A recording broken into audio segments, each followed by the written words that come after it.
O tema da mensagem de hoje é: sejam santos porque eu sou santo.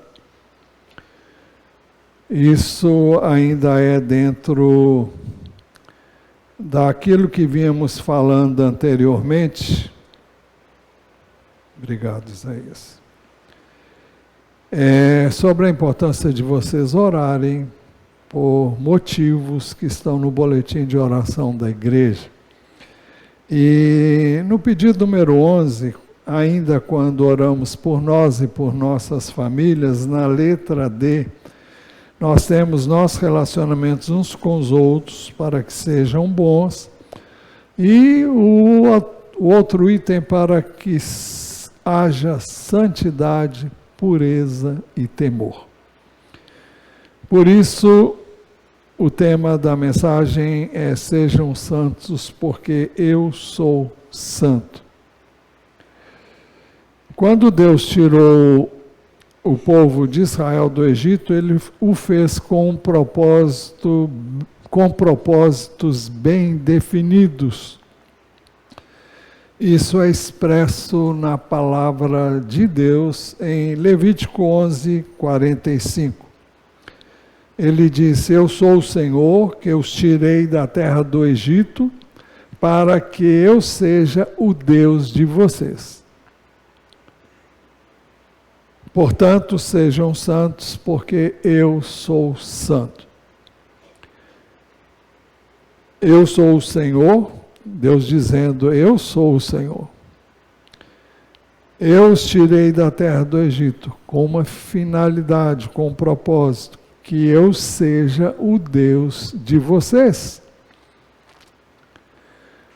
E se vamos recebê-lo, acolhê-lo como nosso Deus, é importante que nós sejamos como Ele é.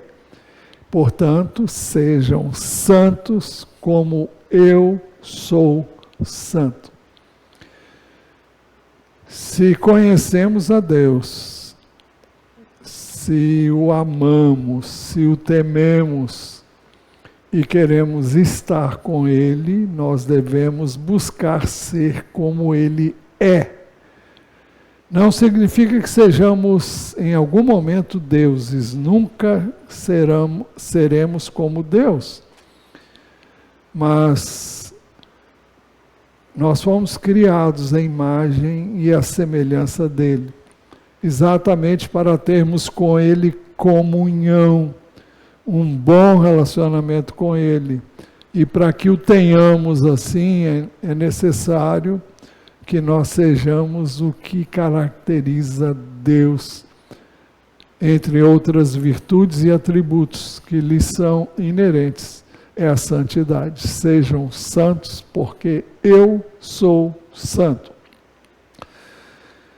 Levítico 20, verso 7 diz assim: portanto, santifiquem-se e sejam santos, pois eu sou o Senhor, o Deus de vocês.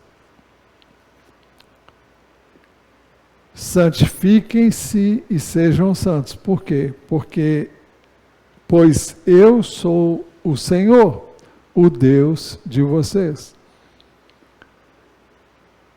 Se nós o consideramos como Senhor, nós devemos atentar para a sua determinação, para o seu mandamento. Não é algo opcional, não é algo para alguns, não é algo que eu posso ser ou não. Se você o tem como Senhor, se você o tem como seu Deus, você deve ser, nós devemos ser como Ele é. Santos como Ele é santo. Santifiquem-se e sejam santos, pois eu sou o Senhor, o Deus de vocês. Levítico 20, 26. Sejam santos para mim, porque eu, o Senhor, sou santo e os separei dos outros povos para que sejam meus. Então, nós temos algo aqui a considerar. Sejam santos para mim. Para quem que devemos ser santos? Para Deus. Não é para ninguém ver, não é para ter aquele ar de beato. Falar suave, falar com candura, uma coisa artificial. Não é isso, não. Nós devemos ser santos para Ele. Isso implica em viver, em falar, agir de acordo com aquilo que Ele é. Ele é santo e nós devemos ser santos em toda a nossa maneira de viver. Sejam santos para mim, porque eu, Senhor, sou santo. E veja o que ele diz a seguir: e os separei dos outros povos para que sejam meus. Para que sejam meus. Deus tinha um plano para Israel, que ele não alcançou, não atingiu. Não foi Deus que não alcançou, foi o povo que não atingiu esse plano. Mas o texto diz: e os separei dos outros povos para que sejam meus. Jesus disse: não peço que os tires do mundo, mas que os guardes do mal. Eles não são do mundo, como eu também não sou do mundo. Não peço que os tires do mundo, mas que os guardes do mal. Então, nós vivemos no mundo, estamos no mundo, mas não somos do mundo. Fomos separados por Deus. Quando cremos em Jesus, nós nos tornamos sua possessão, sua propriedade.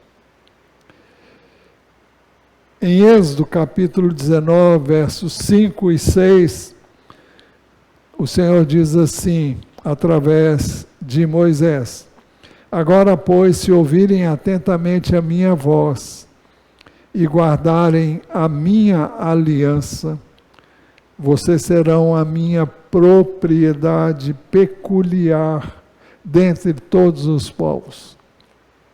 Porque toda a terra é minha, e vocês serão para mim um reino de sacerdotes e uma nação santa. São essas as palavras que você está dizendo a Moisés: falará aos filhos de Israel. Então, estes são os propósitos de Deus ao resgatar o seu povo da servidão no Egito. E esse é o propósito de Deus ao nos resgatar, nos separar dentre todos os povos, dentre todas as pessoas, para que nós sejamos a propriedade peculiar dele, um reino de sacerdotes, uma nação santa.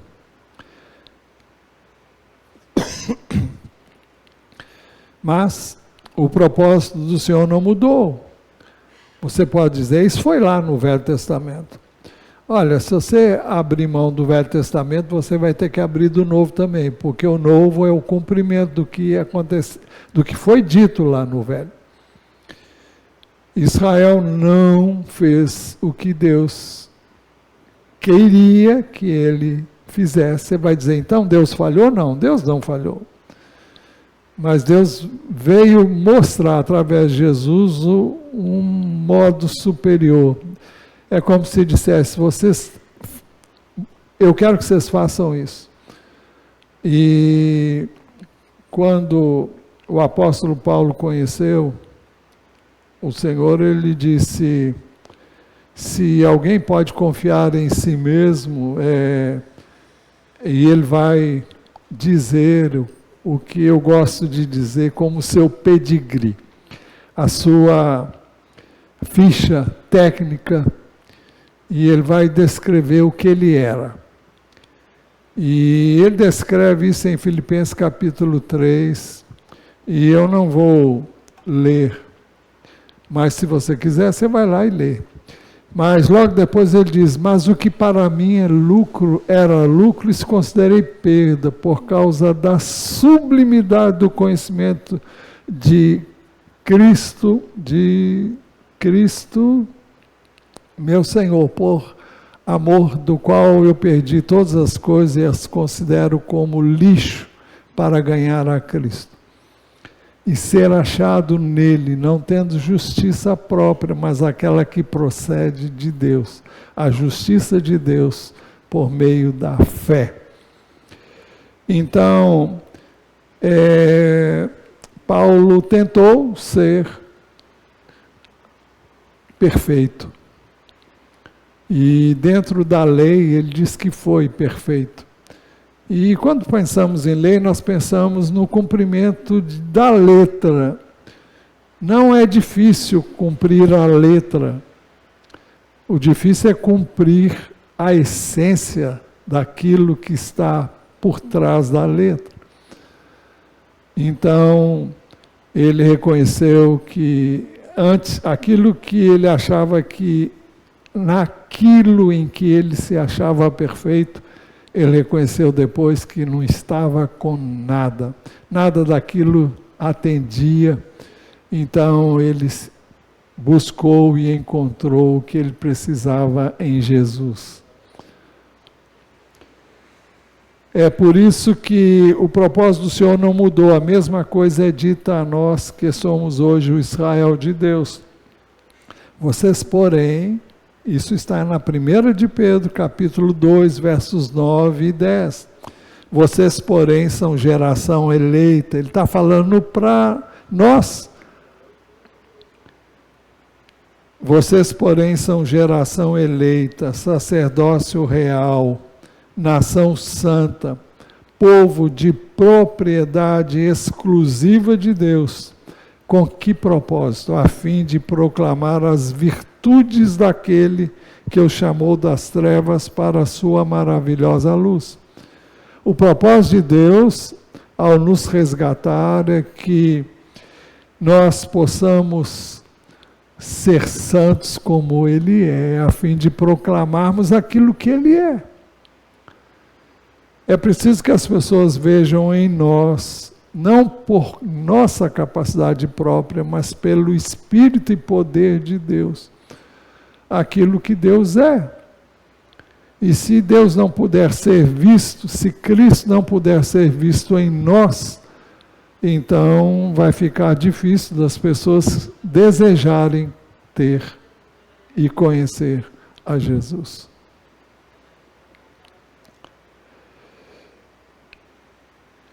Vocês, porém, são geração eleita, sacerdócio real, nação santa, povo de propriedade exclusiva de Deus, a fim de proclamar as virtudes daquele que o chamou das trevas para a sua maravilhosa luz. Antes vocês nem eram povo, mas agora são povo de Deus. Antes não tinham alcançado misericórdia, mas agora alcançaram misericórdia. É isso que é ressaltado nas Escrituras do Novo Testamento. Tudo que nós somos e temos foi como resultado da obra redentora de Jesus na cruz. É impressionante o que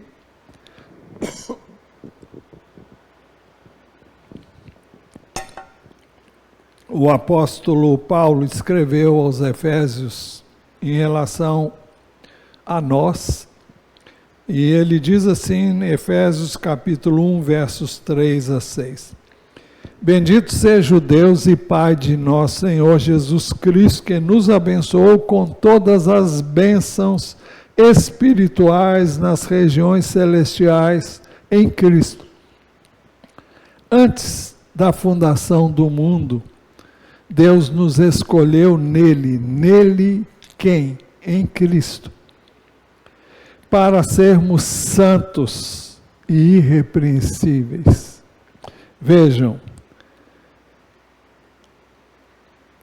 antes da fundação do mundo, Deus nos escolheu em Jesus, em Cristo, para sermos santos e irrepreensíveis diante dele. Não é o que somos, é o que Jesus é. E para que eu seja o que ele é, eu tenho que depender dele, eu tenho que estar com ele em oração, eu preciso conviver com ele. Dize-me com quem andas, eu te direi quem és. Ah, eu não tenho tempo para orar. Ah, eu não tenho tempo para ler a Bíblia. Eu não sei que relacionamento você tem com Deus. Ele é seu Senhor? Ele é a pessoa mais importante? Então você precisa encontrar esse tempo. Ele tem que ser prioridade na sua vida, na minha vida, porque se você não estiver com ele, você não vai conhecê-lo. Esse conhecimento vem pela comunhão com ele, através da sua palavra, através da oração, através de uma comunhão contínua com ele.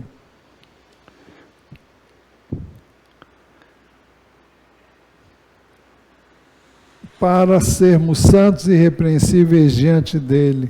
E o texto continua dizendo, em amor nos predestinou para ele. Não é isso que estava dito lá no Velho Testamento? Sejam santos para mim.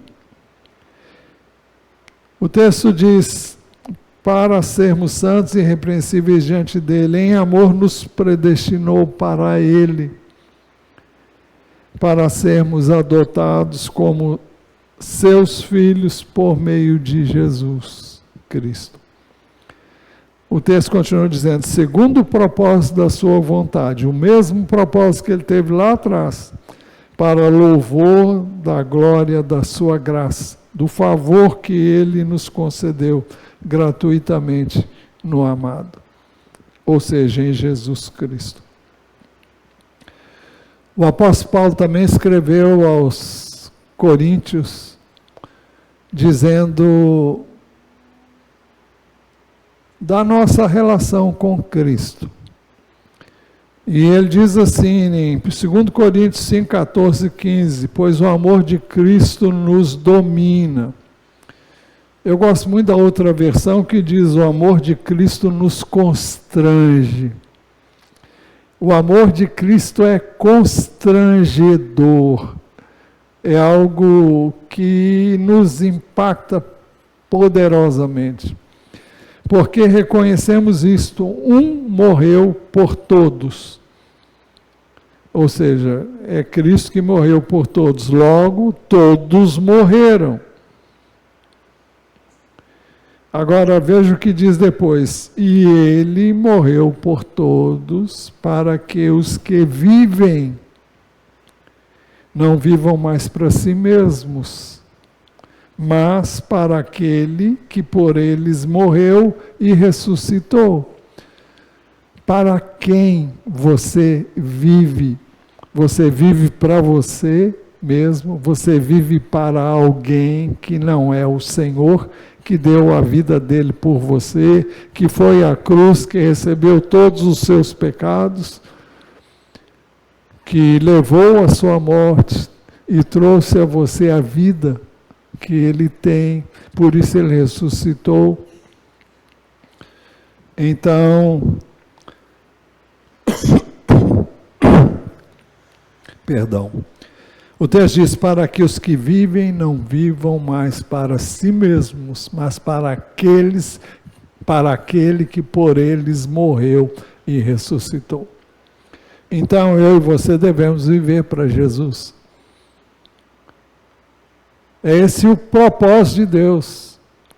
Quando ele diz lá no início da Bíblia, sejam santos para mim, significa que eu e você devemos viver hoje para Ele quem? Aquele que deu a sua vida por nós, que morreu no nosso lugar, que ressuscitou, para que pudéssemos viver por meio dele. É por isso também que o apóstolo Pedro escreveu: pelo contrário, assim como é santo aquele que os chamou, sejam santos vocês também em tudo que fizerem. Não é só no seu tempo a sós com Deus, é em todo o tempo. O tempo a sós com Deus é que te capacita a poder ser santo em tudo que você fizer, em tudo que eu fizer, porque está escrito: sejam santos porque eu sou santo. O Antigo Testamento, a lei aqui sendo citada, e ela é citada várias vezes no Novo Testamento. Então, o plano de Deus não deixou de ser levado a termo. Agora, como aconteceu desde o início, desde o Éden, não é algo imposto. É para quem quer. Você não é obrigado a ter Deus como seu Deus. Você não é obrigado a ter Cristo como Senhor da sua vida. Você não é obrigado a recebê-lo como Salvador pessoal. Mas se você quer isso e se você fez essa opção, você tem que entender que isso exige um compromisso muito maior. Não se trata de cumprimento de rituais religiosos, mas de uma vida com Ele. 24 horas por dia, o tempo todo, em todo o tempo.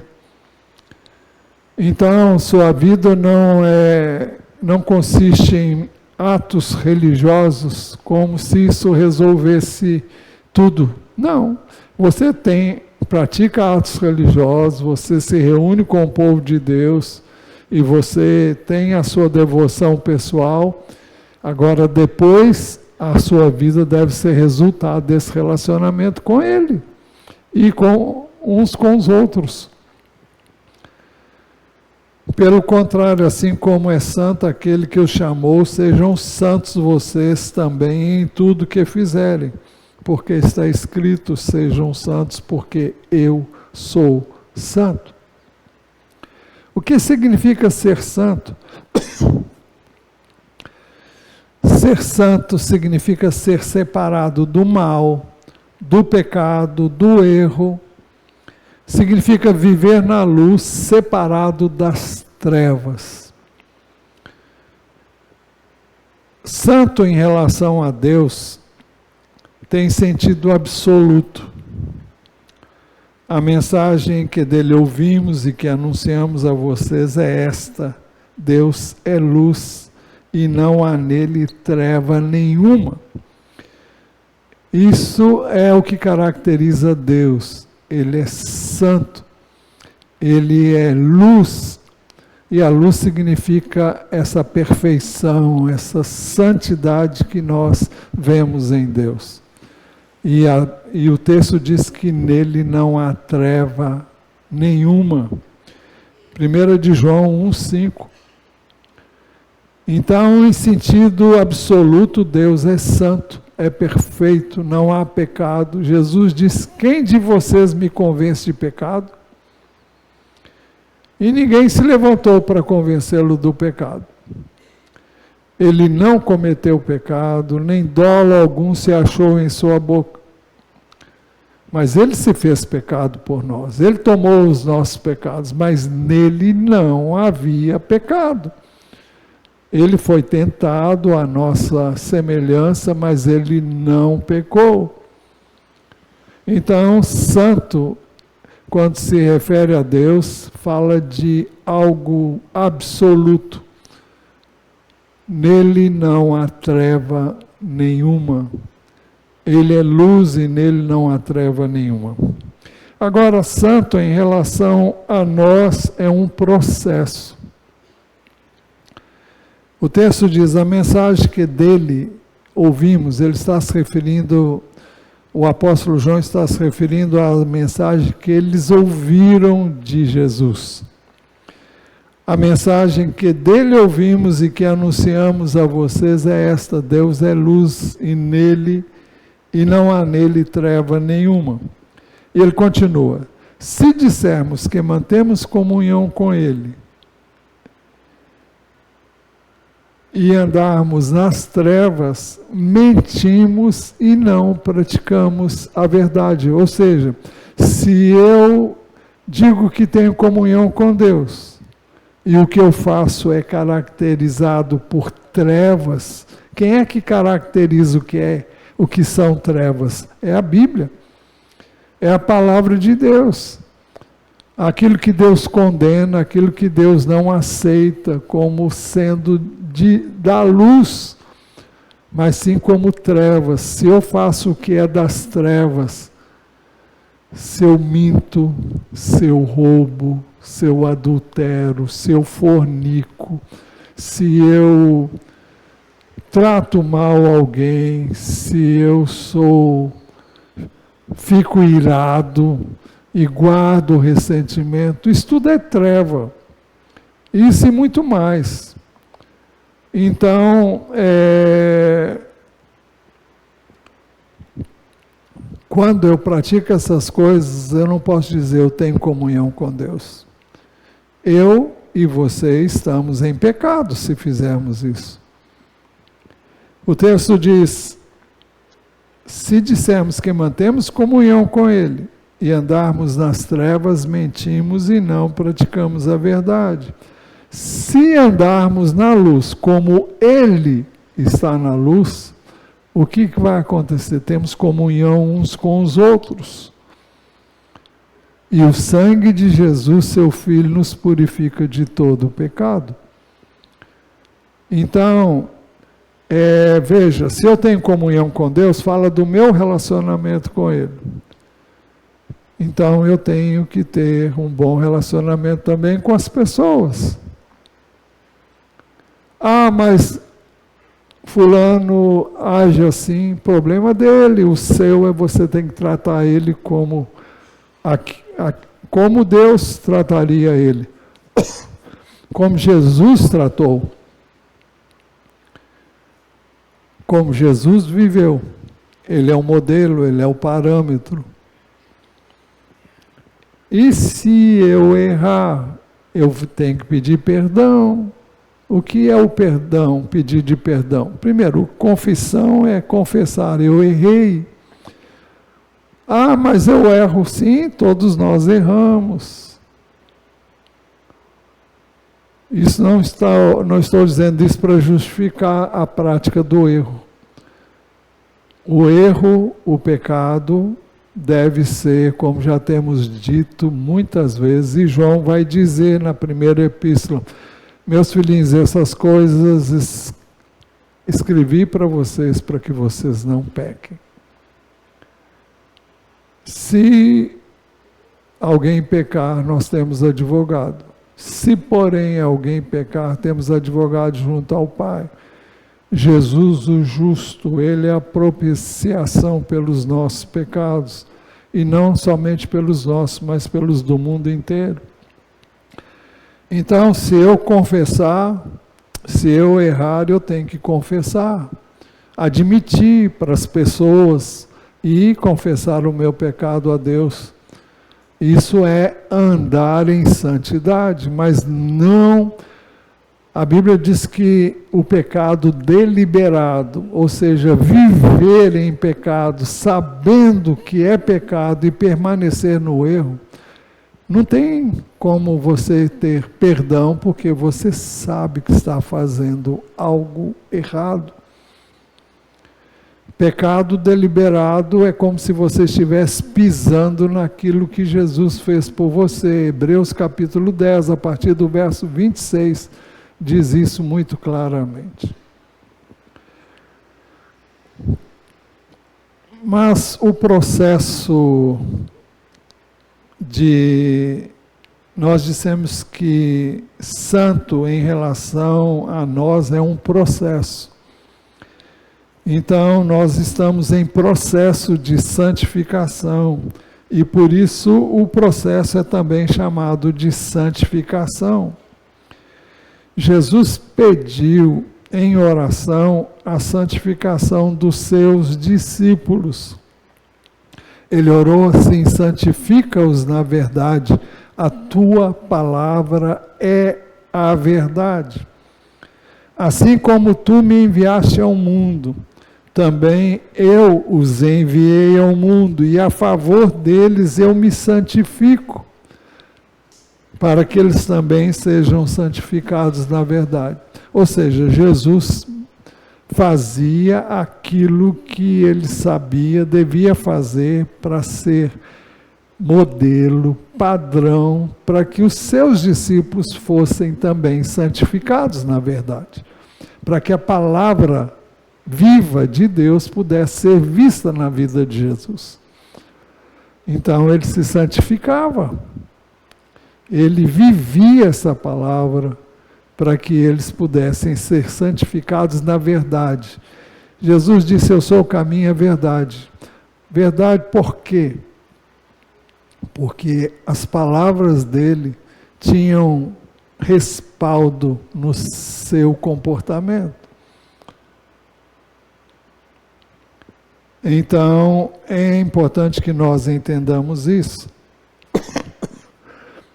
O processo de santificação se dá por meio da palavra de Deus. Verso 17, João 17, santifica-os na verdade. E a verdade é a palavra. A verdade é Jesus e a sua palavra. Então, nós devemos entender que não há santificação se você não se atém à palavra, porque é através da palavra que você pode ser santificado. Ser santificado significa ser separado para Deus do pecado, do que é mal, daquilo que todo mundo faz, mas que Deus diz que eu e você não devemos fazer.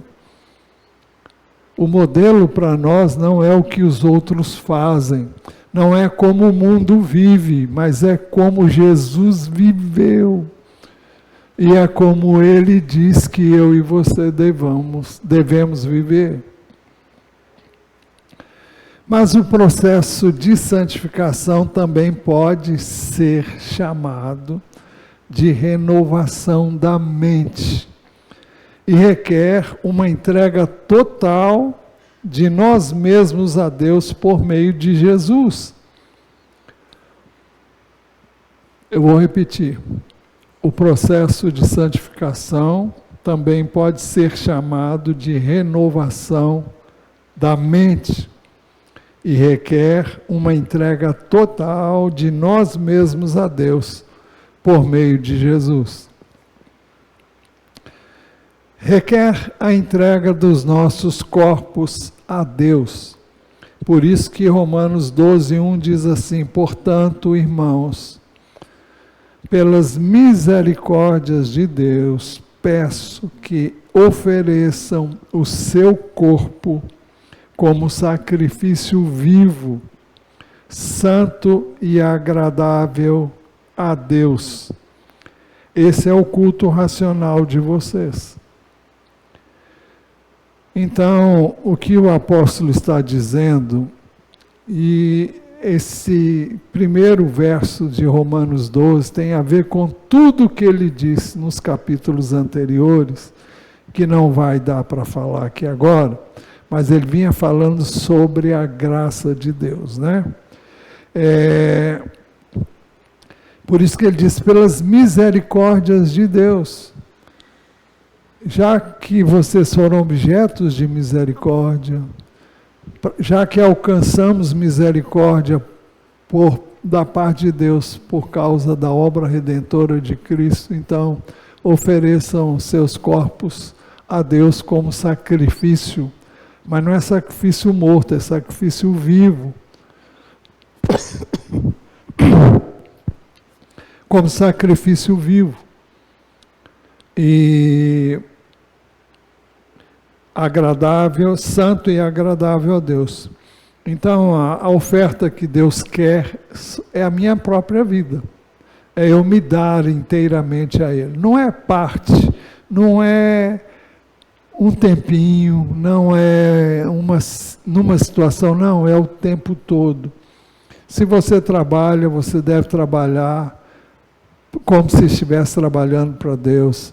O seu relacionamento conjugal deve ser o relacionamento que Deus recomenda você tenha com seu cônjuge. Na escola, no convívio com os outros, o seu relacionamento deve ser e representar Jesus. Deve recomendar o que Jesus é e fez. Então, para isso é necessário que o seu corpo seja entregue a Deus. Em 1 Tessalonicenses 4:3 diz assim: pois a vontade de Deus é a santificação de vocês, que se abstenham da imoralidade sexual, que cada um de vocês saiba controlar o seu próprio corpo em santificação e honra, não com desejos imorais, como gentios que não conhecem a Deus, e que nesta matéria ninguém ofenda nem defraude o seu irmão.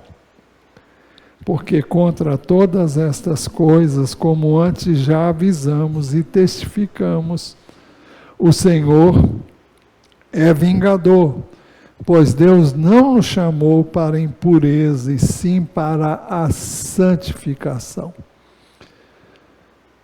Então, o texto continua dizendo, portanto, quem rejeita essas coisas não rejeita uma pessoa, mas rejeita Deus, que também dá o seu Espírito Santo a vocês.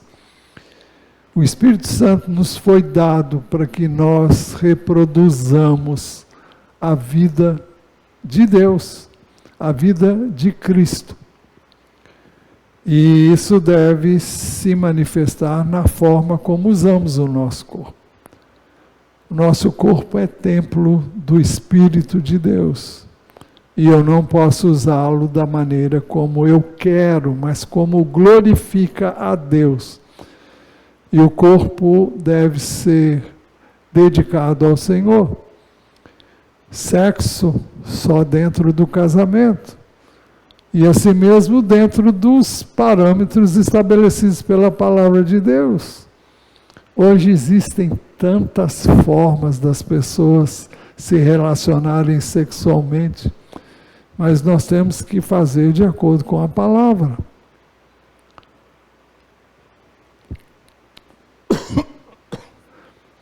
Deus criou homem e mulher. Deus criou macho e fêmea. Não existe nada diferente disso na Bíblia. E nossos relacionamentos têm de ser corretos e coerentes. Coerente com a palavra de Deus. Não vamos entrar em detalhes aqui, porque o nosso propósito hoje não é esse. Mas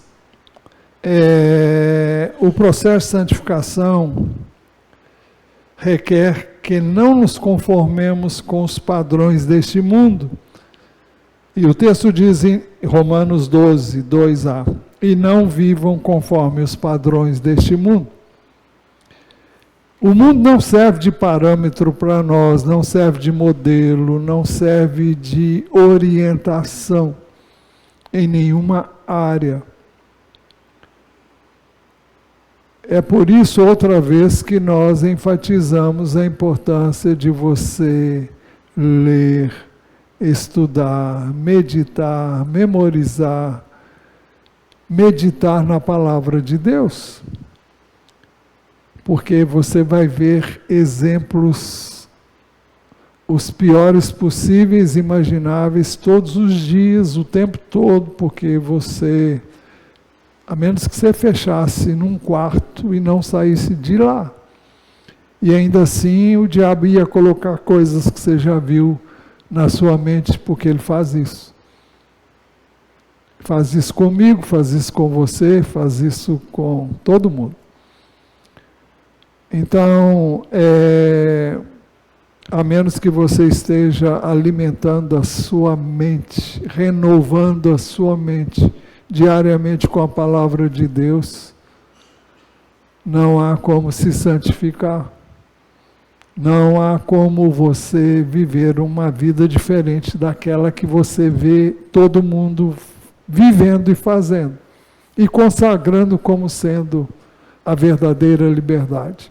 Mas a verdadeira liberdade nós a encontramos em Deus, na obediência, na sujeição a Ele, porque aí está a nossa segurança, aí está a nossa paz.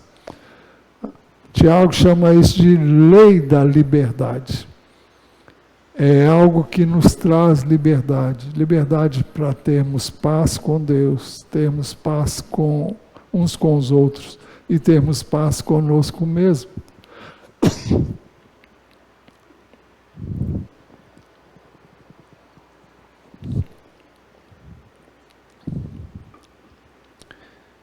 É interessante e vale a pena meditar naquilo que o apóstolo Paulo escreveu aos Efésios, falando sobre a nossa nova maneira de viver. Efésios 4, 17, 19, ele diz: isso, portanto, digo, e no Senhor testifico, não vivam mais como gentios. Quem são gentios? São as pessoas que não temem a Deus, no sentido que ele coloca aqui, que vivem na vaidade dos seus próprios pensamentos. As pessoas têm suas ideias, têm os seus conceitos, têm os seus pensamentos. E esses pensamentos não são os de Deus necessariamente. O texto diz que vivem na vaidade dos seus próprios pensamentos, tendo seu entendimento obscurecido. Não há luz neles. Separados da vida de Deus, a vida que Deus concede por causa da ignorância em que vivem. Agora, por que eles vivem assim? Pela dureza do seu coração, porque eles resistem à verdade, se nós a proclamamos a eles. Tendo se tornado insensíveis, eles se entregaram à libertinagem. O que é a libertinagem? É aquela devassidão, onde vale tudo, tudo é permitido, para de forma desenfreada cometer todo tipo de impureza. É aquilo que a carne tanto gosta. É viver dissolutamente como a carne gosta. Mas o processo de santificação requer que deixemos, aliás,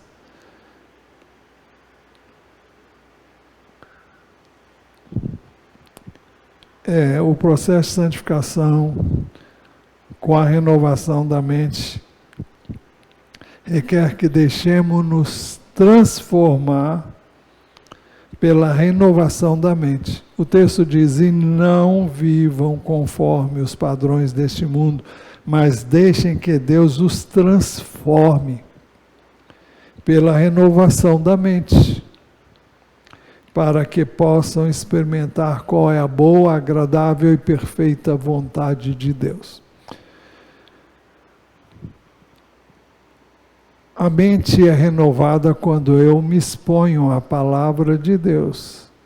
Minha mente é renovada quando eu oro e peço a Deus entendimento da palavra. Não é bastante conhecer a letra, é necessário conhecer a palavra de Deus por revelação. E Deus não se revela a quem não está afim. Deus vai se revelar a quem tem desejo de conhecer. Por isso que é importante, quando você for ler a palavra, peça a Deus, fala comigo.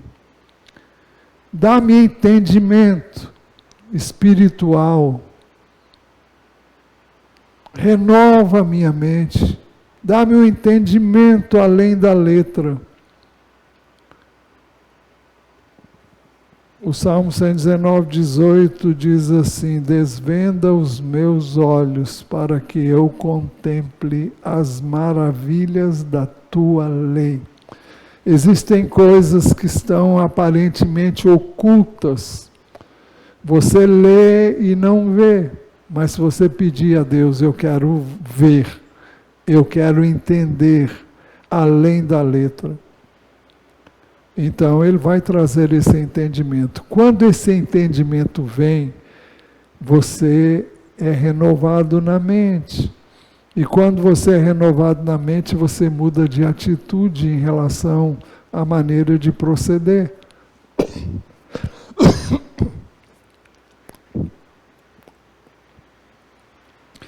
Veja o que o apóstolo Paulo continua a dizer no texto de Efésios, capítulo 4, verso 20 a 24. Mas não foi assim que vocês aprenderam de Cristo, ou seja, seguir o que o mundo segue. Se é que de fato ouviram falar dele e nele foram instruídos por ele, como? Pelo Espírito. Segundo é a verdade em Jesus. Quanto à maneira antiga de viver, vocês foram instruídos a deixar de lado a velha natureza, que se corrompe segundo desejos enganosos. Ou seja, aquela natureza corrupta que nós herdamos de Adão e Eva, como resultado do pecado. Eu vou ler novamente, mas não foi assim que vocês aprenderam de Cristo. Se é que de fato ouviram falar dele, e nele foram instruídos segundo a verdade em Jesus, quanto à maneira antiga de viver. Vocês foram instruídos a deixar de lado a velha natureza, que se corrompe segundo desejos enganosos. Os desejos da carne são engano puro. A se deixar renovar no espírito do entendimento de vocês. Veja, uma renovação no espírito do entendimento. O que significa isso? A sua mente é renovada, mas é algo que ocorre no nível espiritual. Não é no nível intelectual somente, é no nível espiritual, no espírito da mente. A se deixar renovar no espírito do entendimento de vocês. E a se revestir da nova natureza, criado segundo Deus em justiça e retidão procedentes da verdade. Então, eu e você, se nascemos de novo, nós temos uma nova natureza. Essas coisas existem no nosso espírito, mas isso tem que ser trazido para a mente. A mente é renovada à medida que nos expomos à palavra de Deus e pedimos que Deus nos ensine a sua palavra, que Deus revele a nós a sua palavra. Então, quando esse ensino espiritual nos é dado pelo Espírito de Deus e pela palavra de Deus, aí há real renovação da mente. E quando há renovação da mente, há mudança de vida. A se revestir da nova natureza. Que natureza é essa? É a natureza espiritual. É aquilo que Deus já fez no nosso espírito. Criada segundo Deus, em justiça e retidão, procedentes da verdade. Isso aconteceu quando eu e você cremos em Jesus. Por isso que o texto de Efésios 1, 6, 14 diz assim, que nós fomos selados com o Espírito Santo da promessa. Eu vou ler porque... Perdão.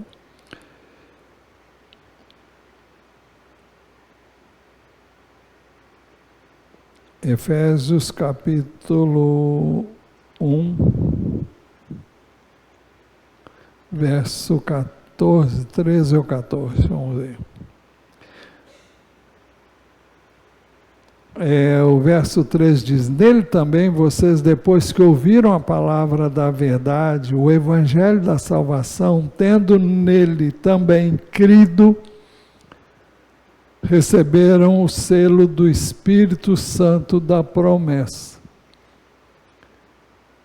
É o Espírito Santo de Deus que nós recebemos quando cremos em Jesus. E Ele é o penhor da nossa herança até o resgate da sua propriedade, que somos nós, em louvor da glória de Deus.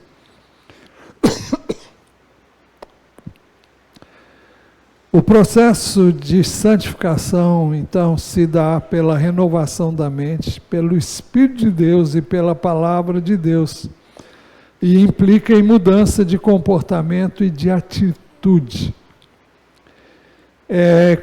Como é que isso é explicado? É o mesmo texto de Efésios.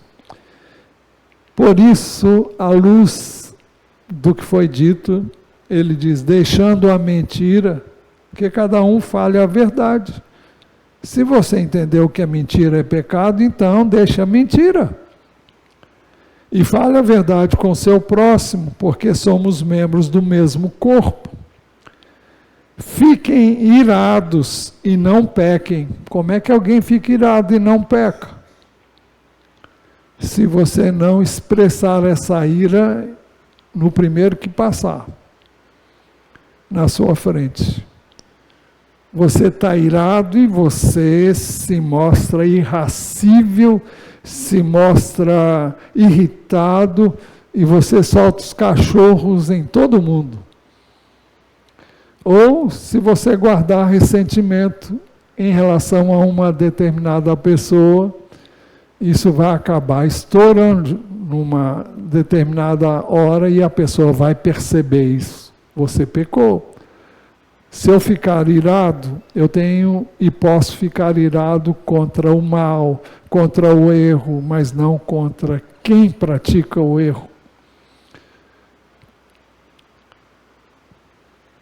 Se é cristão, eu posso chamá-lo no canto e conversar com ele. Olha, isso que você está fazendo é errado. E é mal o que você fez. E você precisa ter uma atitude diferente. Isso é uma coisa. Agora, soltar os cachorros em cima dessa pessoa é agir na carne. É querer fazer justiça com a minha própria... Eu mesmo querer fazer a justiça que só Deus pode fazer. O texto diz, porque fiquem irados e não pequem, não deixe que o sol se ponha sobre a ira de vocês, nem deem lugar ao diabo. Uma das razões para as pessoas ficarem muitas vezes possessas é porque elas têm ódio no coração. Isso abre porta, escancara a porta para que o diabo deite e role. E se a pessoa não tem Cristo, ele toma posse dessa pessoa, porque abriu espaço.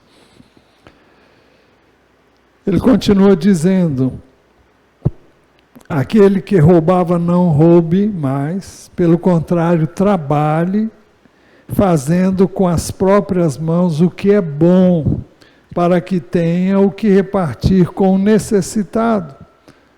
Depois ele diz, não saia da boca de vocês nenhuma palavra suja. Eu e você não podemos abrir a boca para dizer qualquer palavrão. Nenhuma. Todas as vezes que você abre a boca para murmurar, para reclamar, e você solta alguma coisa, ou então a própria murmuração já é pecado. E você, quando resmunga, quando você expressa isso de uma forma inadequada, então isso não deve acontecer. Não saia da boca de vocês nenhuma palavra suja, mas unicamente a que for boa para edificação, conforme a necessidade, e assim transmita a graça aos que ouvem. Deve ser uma palavra que abençoa. As pessoas amargas contaminam as pessoas. Ninguém gosta de ficar com uma pessoa amarga, com uma pessoa ressentida. O que sai não é coisa boa. Hoje usa-se um termo aí, como é que chama? São pessoas tóxicas. Ninguém gosta de ficar com uma pessoa tóxica. Você vai fugir dessas pessoas. Você pode exortá-las, se ela não ouvir, viva longe delas, porque o que vai sair não vai ser bom.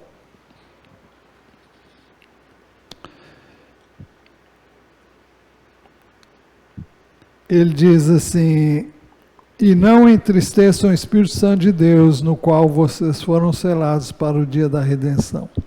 Que não haja no meio de vocês qualquer amargura, indignação, ira, gritaria e blasfêmia, bem como qualquer maldade. Pelo contrário, sejam bondosos e compassivos uns para com os outros, perdoando uns aos outros, como também Deus em Cristo perdoou vocês.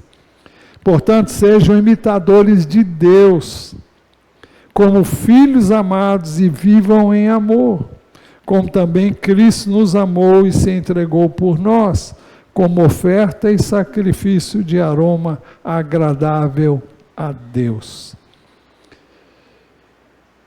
Conclusão. Deus nos escolheu em Cristo para sermos santos e irrepreensíveis diante dele, e fomos predestinados para ele. Bendito seja o Deus e Pai de nosso Senhor Jesus Cristo, que nos abençoou com todas as bênçãos espirituais nas regiões celestiais em Cristo, antes da fundação do mundo. Deus nos escolheu nele, isto é, em Cristo, para sermos santos e irrepreensíveis diante dele. Em amor nos predestinou para ele, para sermos adotados como seus filhos por meio de Jesus Cristo, segundo o propósito de sua vontade, para louvor da glória de sua graça, que ele nos concedeu gratuitamente no amado. O processo da santificação se dá reprisando pelo Espírito de Deus. Por isso que diz, eleito segundo, Pedro, 1 Pedro 1, 2a, eleito segundo a presciência de Deus Pai, em santificação do Espírito para a obediência e aspersão do sangue de Jesus Cristo. Não vamos nos deter aqui, porque isso implicaria em uma análise mais profunda do texto, mas aqui fala na santificação do Espírito. Quem nos santifica, quem se revela a nós é o Espírito de Deus. E ele faz isso à medida em que nos expomos à palavra de Deus e pedimos que ele renove a nossa mente. Ele faz isso, nos santifica para a obediência e a aspersão do sangue, para que sejamos purificados quando errarmos. O processo de santificação se dá por meio da palavra de Deus. Santifica-os na verdade, a tua palavra é a verdade.